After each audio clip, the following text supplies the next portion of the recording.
A Hells Angel biker visited his son unannounced. What he discovered was a parent's worst nightmare, a betrayal that demanded an unforgettable response. This is a story about the line between bullying and war, and the fearsome moment a father's love becomes a force of nature. If you're new here, subscribe and comment your location. Now let's begin. Doc pulled his Harley up to the curb of Oak Ridge Middle School, an hour earlier than usual. The shared custody schedule was a map he followed with military precision, but today, a gut feeling had twisted in his stomach since dawn. His son, Sam, had been too quiet on the phone last night. Not just quiet, hollow. Sam was small for 12, a shy kid who loved drawing motorcycles more than riding them, and lately, he'd been pulling into himself like a turtle. He killed the engine, the sudden silence feeling heavy. He didn't go to the main office. Instead, he moved through the familiar halls, his heavy boots oddly quiet on the linoleum. The final bell had rung. Kids were streaming out, laughing, shoving lockers closed. Doc's eyes scanned the crowd, looking for that familiar mop of brown hair, for the old leather jacket he'd given Sam last month, a smaller version of his own, the Hells Angels insignia carefully removed, just a plain, beautiful piece of leather. A symbol of protection. Sam had worn it every day. But Sam wasn't in the stream of kids. Doc's gut twisted tighter. He checked the art room empty, the library closing up. He was about to head to the parking lot when he passed the boys' bathroom near the gym. The door was slightly ajar, and he heard a faint, choked sound, a sob. He pushed the door open. The bathroom was cold, smelling of bleach and mildew. One stall at the far end was closed. Doc walked over, his heart a dull drum in his chest. He could see scuffed sneakers under the door, small ones. "Sam," he said, his voice low. The sobbing hitched, then stopped, a terrified silence. "Sammy, it's Dad." The lock slid back with a rusty click. The door opened slowly, Doc's breath caught in his throat. His son was huddled on the closed toilet lid, knees to his chest. His left eye was swollen shut, a nasty purple and red bloom. A trickle of dried blood ran from his split lip. His shirt was torn at the collar, and the jacket was gone. For a long second, Doc just stood there. A cold, black rage, the kind that had settled wars in prison yards and barroom parking lots, began to pulse where his heart should be. But his voice, when he finally spoke, was softer than velvet. "Hey, buddy."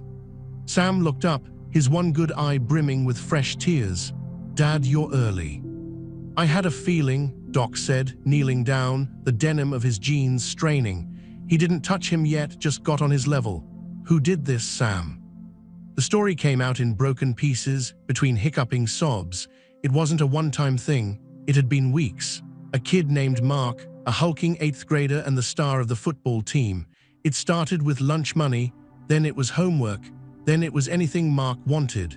Sam was his personal ATM and punching bag. He said if I told anyone, it would get worse, Sam whispered, wiping his nose with a trembling hand. He said his uncle owns this town. Doc's eyes narrowed. His uncle. Mr. Ferraro, he's not a teacher, he just comes around. He drives a big black car, he talks to the principal. The teachers are scared of him. Mark said his uncle is connected, that he's mob. A low-level enforcer. Doc knew the type. Pretend kings of small ponds. The Black Rage now had a name, a target. "And the jacket, Sam?" Doc asked, though he already knew. A fresh wave of tears. "He took it today, after he hit me. He said it was too nice for a worm like me. He said it was his trophy now." He laughed. Doc closed his eyes. A trophy. This wasn't just bullying. This was a deliberate, calculated disrespect. Someone had seen the symbol of his family, not the club, but his family, his blood, on his child, and had chosen to strip it away as a prize. This was a challenge from a rival organization, on his son's skin. He opened his eyes. The softness was gone, replaced by a flat, deadly calm. Okay, Sammy, it's over now, you hear me, it's done." He helped Sam up gently and led him out of the stall. He wet some paper towels and cleaned his son's face with a tenderness that belied the storm in his eyes.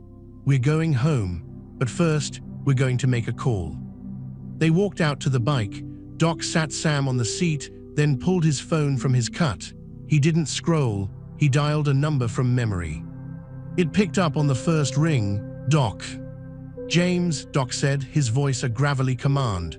"It's family, my boy, the Oak Ridge School. I need the table, all of it." There was no hesitation, no question. On the other end, James, the chapter president, simply said, "1 hour." Doc hung up. He looked at Sam, who was shivering despite the warm afternoon. He took off his own heavy, weathered cut, the one with the wings and the death's head, and wrapped it around his son's shoulders. It swallowed him whole. "Wear this for now, it's warmer." Then he made another call. This one was to a woman named Elena. She answered with a smile in her voice. "Daniel, to what do I owe?" "Elena," he cut in, the warmth for her trying to break through the ice. "I need you, my place. Sam's hurt, not bad, but I have to handle something. Can you stay with him?" The smile vanished, replaced by immediate, fierce concern. "I'm on my way, 15 minutes. Is he okay?" "He will be," Doc said, and he meant it in every way possible. "Thank you, sweetheart." There was a charge there, a history and a future in those two words, but he pushed it down. Business first. He got on the bike in front of Sam, feeling his small hands grip the sides of his shirt. As they roared towards his house, the plan crystallized. This wasn't about retrieving a jacket. This was about drawing a line in the sand so deep and so permanent that no one would ever dare cross it again. At the house, Elena was already waiting on the porch, her beautiful face etched with worry. She ran to Sam as he got off the bike, her hands fluttering over his bruised face. "Oh, my Nino," she murmured, pulling him into a hug. She looked over his head at Doc, her dark eyes asking 1,000 questions. Doc walked over and cupped her face, a rare public gesture of affection. "Take care of our boy. I have to go to work. Lock the door. Don't answer for anyone but me." She searched his eyes, saw the unyielding truth in them, and simply nodded. She understood the man and the life, even if she didn't always approve. "You come back in one piece, Daniel, both of you." He gave Sam one more hug, a fierce, tight one. "You're safe, I love you." Then he was back on his bike. He didn't go to the clubhouse. He went to the sprawling, slightly run-down auto shop that served as the chapter's legitimate front. The parking lot in the back was already filling up. One by one they came. The rumble was a gathering earthquake. Choppers, fat boys, street glides rolling in from every direction. Men in cuts, faces set in grim lines. They were mechanics, truck drivers, veterans, ex-cons. They were fathers, uncles, brothers, and right now they were an army. James, a grizzled man with a salt and pepper beard, met Doc at the door. Inside, around a grease-stained workbench that served as their table, the leadership gathered. Doc told them what happened. Not a long story, just the facts. His boy, beaten, the jacket a gift, taken as a trophy, the bully, the uncle, the mob enforcer thinking he owned the school. When he finished, the room was silent, but the air was electric. James spoke first, cleaning his glasses on his shirt. "A school's one thing, but this Ferraro, he's a pimple on the ass of the Luciano crew. They'll see this as an invasion." "It is an invasion," Doc said quietly. "They invaded my family. They put their hands on my son. They disrespect our symbol. This isn't a territory grab. This is a message. Their influence ends at the school gate, permanently." A giant of a man named Paul, who ran the tow truck side, cracked his knuckles. "So we deliver the message, loud and clear." The plan was simple, brutal, and precise. No weapons, not today. This was about overwhelming, intimidating presence. This was about a show of force so absolute it would become legend. 97 bikes. That was the count. Every member who could ride. They would roll to Oak Ridge Middle School tomorrow at 1 p.m., right during the afternoon class change. They would not enter the building violently. They would simply occupy, and they would ask very politely for two things: Mark Ferraro and his uncle, Anthony, the fixer Ferraro. The next day at 12:55 p.m., the sky began to darken with the sound of thunder, but it wasn't thunder. In the principal's office, Principal Davis was having a heated, one-sided conversation with a smug, well-dressed man in a silk suit, Anthony Ferraro. Mark stood beside his uncle, a nasty grin on his face. They were discussing Sam, unfortunate accident, and how it would be best if the matter was dropped. "The boy is clumsy, we all know this," Ferraro was saying, waving a dismissive hand. "My nephew was trying to help him up. A misunderstanding." Then the first roar echoed through the window, then 10, then 50. Principal Davis rushed to the window. His face went white as milk. The parking lot, the street, every available space was filling with a sea of gleaming chrome and black leather. Men were dismounting, not running, but moving with a deliberate, unified purpose. They formed a silent, imposing wall in front of the main entrance. The school's security guard, an elderly man named Walter, peeked out the front door and immediately locked it, retreating inside. Doc and James walked to the main doors. Doc tried the handle, locked. He didn't pound. He just looked through the glass at the terrified face of a secretary staring back. He pointed at the lock, then at his eyes. With trembling hands, she buzzed them open. The two men walked into the eerily quiet lobby. The bell for class change hadn't rung. Someone had wisely locked down the school. Teachers were peering out of classroom doors. Kids were crowding windows. Principal Davis scurried out, Ferraro and Mark trailing behind him, their confidence visibly cracking. "What is the meaning of this?" Davis squeaked. Doc ignored him, his eyes locked on Mark. The boy was big, but he shrunk under that gaze. Doc's eyes flicked to the jacket the boy was wearing over his own Letterman jacket, Sam's leather jacket. "That's my son," Doc said, his voice echoing in the hush. "He gave it to me," Mark blurted, his voice too high. Ferraro stepped forward, trying to regain control. "Now listen here, you can't just storm into a school. I have connections with the school board, with the police commissioner." James sighed, a sound of profound boredom. He took out his phone, made a call, put it on speaker. A voice came on, the police dispatch. "All units, reported disturbance at Oak Ridge Middle School is a false alarm. Repeat, false alarm. No units respond. Code 1088. James hung up. Ferraro's face lost its color. Code 1088 meant officer needs assistance, but used in this way, it was a very clear signal. The police would be delayed, indefinitely. "You were saying about connections," James asked mildly. Doc took a step toward Mark. The boys stumbled back. "The jacket, take it off." Mark, hands shaking, fumbled with the zipper and shed the leather, letting it fall to the floor. Doc walked over, picked it up, folded it carefully over his arm. The act was more menacing than if he'd smashed something. Then he looked at Ferraro. You treat this place like your own little kingdom. You scare teachers. You let your animal of a nephew prey on kids." He took another step. "You touched my son. Your family touched my family." "This is insane," Ferraro sputtered, "over a schoolyard scrap." "No," Doc said, and finally, the rage broke through the calm, cold and sharp. "Over a declaration of war you were too stupid to know you made." He turned to James and gave a single nod. James spoke to the room, his voice carrying. "The school is shut down for the rest of the day. Teachers, take your students back to your classrooms. Close the blinds. This won't take long." Then he walked to the front door and raised his hand. Outside, the wall of 97 men moved. They didn't rush. They flowed into the building in an orderly, terrifying procession. They split into pre-assigned teams, 2 men per hallway, 4 for the gym, 6 for the locker rooms. The message was clear: this was a search, but not for contraband, it was a hunt. Ferraro was grabbed, not roughly, but with immovable force, by Paul and another biker named David. Mark was taken by 2 others. They were marched, not to the office, but to the center of the school, the empty cafeteria. Doc stood before them. The rest of the men formed a silent circle around the perimeter of the large room. "You took something that wasn't yours," Doc said to Mark, his voice now almost conversational. "You hurt someone smaller. You used your uncle's cheap, fake power to feel like a man." He leaned in close. "Let me show you what real power looks like. It doesn't come from a suit. It doesn't come from threatening kids. It comes from the men standing beside you, something you'll never have." He turned to Ferraro. "And you, a made man, you're a messenger boy who got too comfortable. You think your Luciano crew will go to war over you.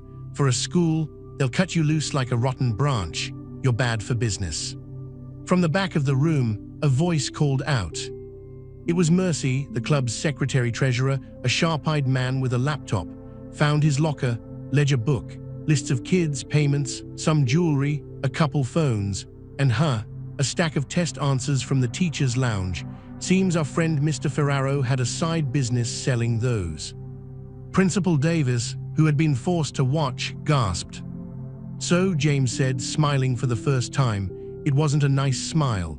"Extortion, theft, assault on a minor, academic fraud, and that's just what we found in 10 minutes."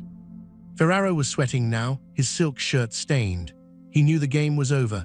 The club wouldn't kill him here, too messy, but they had just dismantled his entire operation and his reputation in front of the entire school. His own crew would see him as a liability, a fool who brought the wrath of a rival motorcycle club down over a child's jacket. He was a dead man walking. "The lesson," Doc said, his voice dropping so everyone had to strain to hear, "is over. This school is now under our protection, not our rule, our protection. That means any kid who gets bullied, any teacher who gets pressured, any little punk who thinks he's a gangster because his uncle drives a black car, they come to us, and we will settle it, permanently." He walked over to Mark, who was crying now. Doc looked down at him with something close to pity. "You're expelled, not by the school, by this town. You show your face here again, you won't like what happens. Now get out, both of you, walk out the front door, don't look back." The circle parted. Ferraro and Mark, broken and defeated, shuffled out through the silent gauntlet of black leather into the afternoon sun where the 97 bikes still waited, a steel and chrome monument to their failure.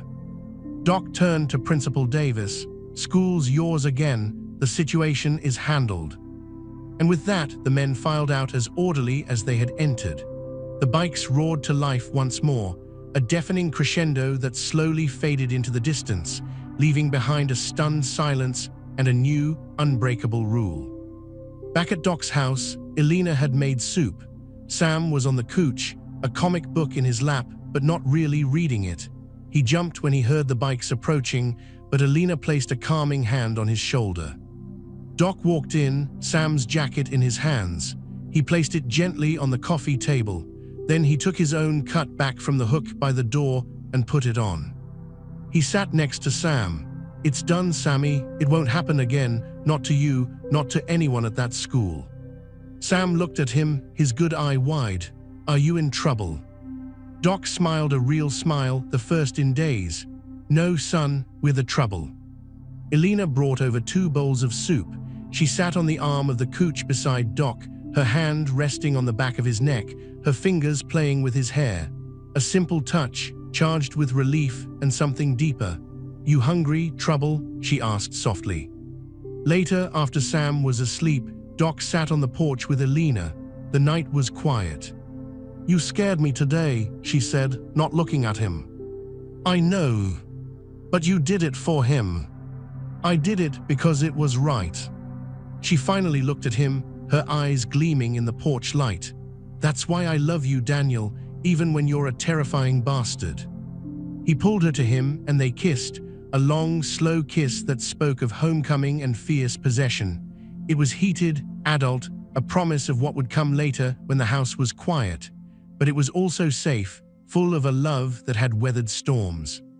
"The club, you don't give it up, do you?" she whispered against his lips, an old question.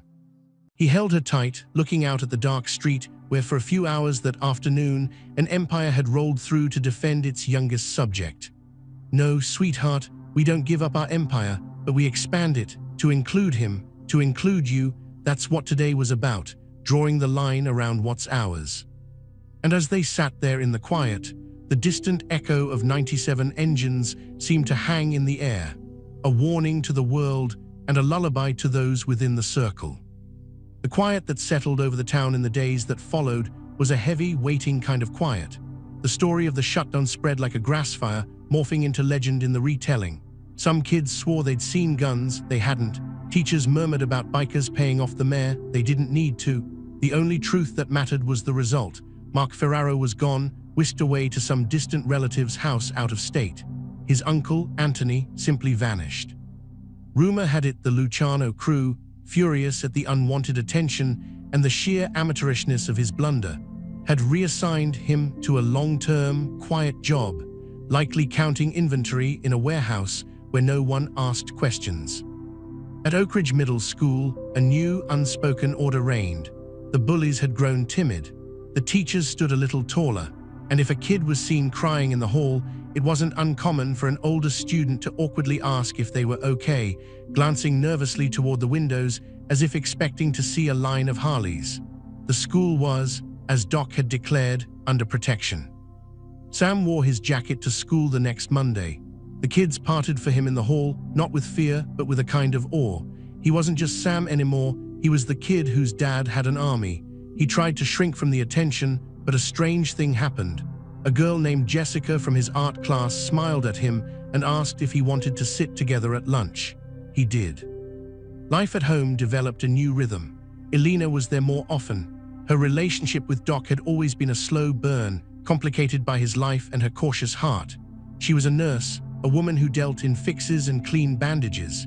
His world was messier, but seeing him as a father, a protector, seeing the raw, uncompromising love that had summoned an army for his son, had melted the last of her reservations. One evening, a week after the shutdown, they were in Doc's kitchen. He was trying to follow her recipe for lasagna, making a spectacular mess. Flour was on his jeans, sauce on his t-shirt. "You know," Elena said, leaning against the counter, her arms crossed and a smirk on her lips. "For a man who can command 100 outlaws, you are tragically helpless with a cheese grater."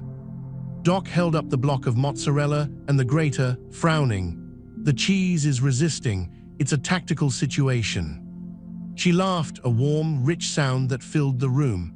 She walked over, standing behind him, her front to his back. She reached around, her hands covering his on the grater. "Slow and steady," she murmured, her breath warm against his ear. "You don't force it, you guide it." A different kind of tension filled the air, thick and sweet. He could feel the curve of her against him. He turned his head, and her lips were right there. The kiss started soft, a thank you for the lesson, but deepened quickly, filled with the promise of the night to come. It was charged, full of a heat that had been building for years. He turned fully, his hands, now dusty with flour, coming to rest on her hips, pulling her close. The moment was broken by the sound of Sam's footsteps thundering down the stairs. They broke apart, but Elena kept a hand on his chest, her eyes bright. "Later," she whispered, a delicious threat.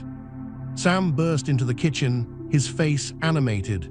"Dad, Paul's here. He's got his tow truck and he says he's got a surprise." Doc raised an eyebrow. Paul's surprises usually involved greasy engine parts. He wiped his hands and followed Sam outside. Paul's tow truck was idling in the driveway. In the back, covered by a tarp, was a small, lumpy shape. Paul, a mountain of a man with a beard that housed several small ecosystems, grinned like a kid on Christmas. "For the young recruit," he boomed, walking to the back. With a flourish, he pulled off the tarp. It was a motorcycle, but not a full-sized one. It was a vintage, restored Honda minibike, painted a deep, glossy black.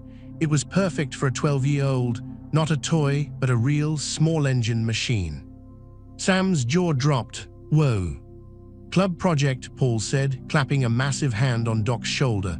The prospects worked on it, tuned her up sweet. Safety first, of course. Helmet and pads are in the cab. Thought he could learn in the empty lot down the street, with supervision. He gave Doc a significant look. Doc looked from the bike to his son's radiant, hopeful face. This was a rite of passage, a different kind of leather jacket. He felt a lump in his throat. "Well," he said, his voice rough, "you can't learn to ride a Harley without learning the basics first. What do you say, Sam?" Sam could only nod, speechless. The following Saturday was spent in the gravel lot. Doc, James, Paul, and a few others were there, a semicircle of leather-clad instructors. They taught Sam how to check the oil, how to start it, how to use the clutch. They cheered when he putted in a shaky first circle and roared with laughter when he stalled it. Elena watched from a picnic blanket, shaking her head with a smile. As the sun set, Sam, now confidently doing loops, called out, "Dad, watch this." He gave a little more throttle, a tiny bit of speed. In that moment, Doc saw it. Not a scared boy in a bathroom stall, but a young man finding his balance, surrounded by a family that was far more than just a club. He felt Elena's arm slip around his waist, her head leaning on his shoulder. "He's going to be okay," she said softly. "He already is," Doc replied. That night, after Sam was asleep, dreams no doubt full of engines and open roads, Doc and Elena sat on the porch again. The silence between them was comfortable, alive. "James called," Doc said, staring out at the street. "The Luciano crew sent a message through back channels." Elena tensed, and they said the Ferraro matter is considered closed. They apologize for the indiscretion of their associate. They have no interest in escalating over a schoolyard issue, he snorted. "That's mob speak for we're embarrassed and we're cutting our losses." "So it's really over." "For them, yes. For us," he took her hand. "This life, Elena, it's not just the bad, it's this. It's Paul giving up his weekend to build a bike for a kid he barely knows.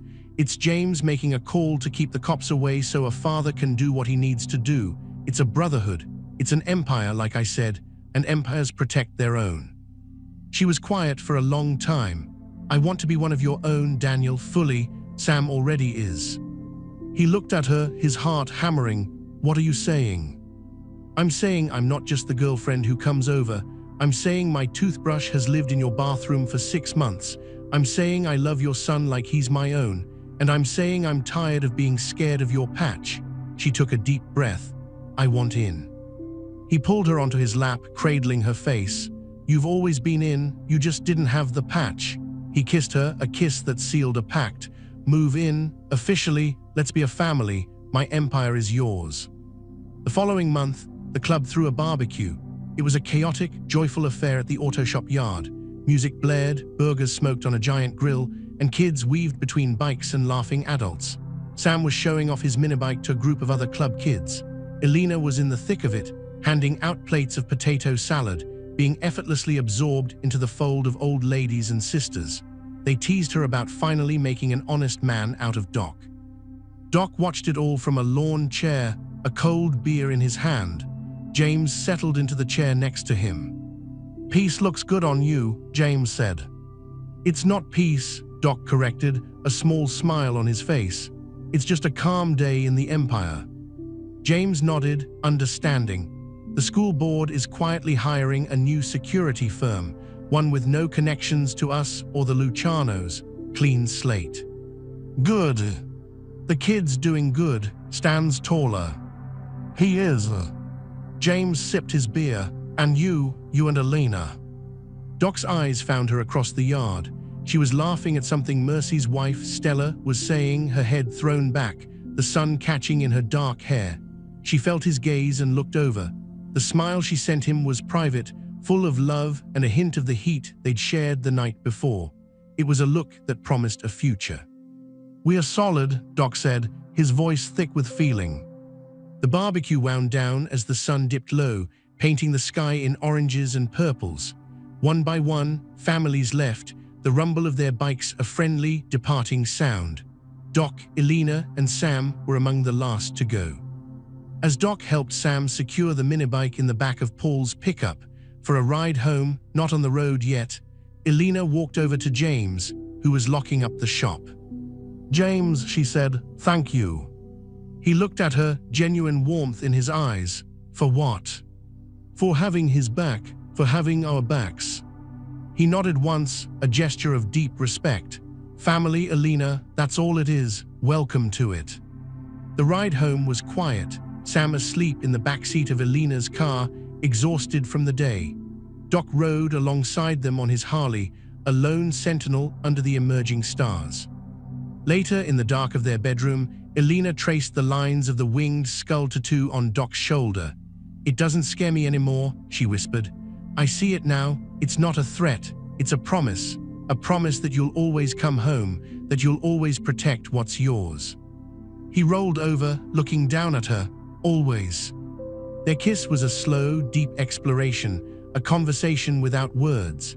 His hands, so often clenched around handlebars or tools, were tender on her skin. Her touch was both soothing and electrifying. They moved together with a rhythm that was both new and ancient, a claiming and a surrender. The room was filled with the sound of their shared breath, with soft sighs and whispered names. It was charged, intensely physical and emotional, a celebration of life and love after a season of violence and fear. It was raw, real, and profoundly intimate, a union that solidified everything the day had promised. After, as they lay tangled in the sheets, the moonlight streaming through the window, Elena spoke into the darkness. "The Empire," she said, "it's not a place, is it?" "No," Doc murmured, his lips against her hair. "It's not a place, it's the people. It's the line you draw in the sand and the men who stand on it with you. It's the woman who chooses to stand there too. It's the kid sleeping down the hall who knows he's safe." He held her tighter. "We don't give it up. We build it bigger, every day." And outside, in the peaceful suburban night, all was quiet. No roaring engines, no cries for help, just the soft chirp of crickets and the distant hum of the city. But the message had been sent, received, and understood. The hierarchy was clear, and within the walls of a simple house, an emperor, his queen, and their prince slept safe, their kingdom secure, built not on fear, but on the unshakable foundation of loyalty and love. Thank you for riding with us on this story. Did this father's justice feel right to you? What would you have done? Subscribe and smash that like button if you believe in protecting family at all costs. Let us know in the comments where you're watching from.